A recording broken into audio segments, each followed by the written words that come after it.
In this video you will learn how to install Hulu on your Samsung Smart TV.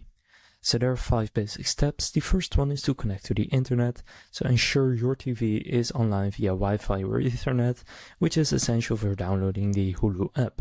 Next, open up the Smart Hub. So press the home button on your remote and then navigate to apps. Now search for Hulu, so just use the search icon in the top right corner and type in Hulu and press enter.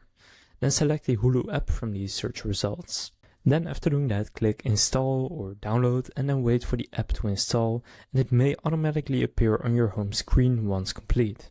Now simply launch the Hulu app and sign in, so open the app from Home, Apps and Hulu, and then log in with your email and password or follow the activate on a computer option by visiting hulu.com/activate and enter the code shown on your TV, and your TV will sign in. So now you know how to install Hulu on your Samsung Smart TV. If this video was helpful, please consider leaving a like and subscribing to my channel. With that being said, I will see you in the next video.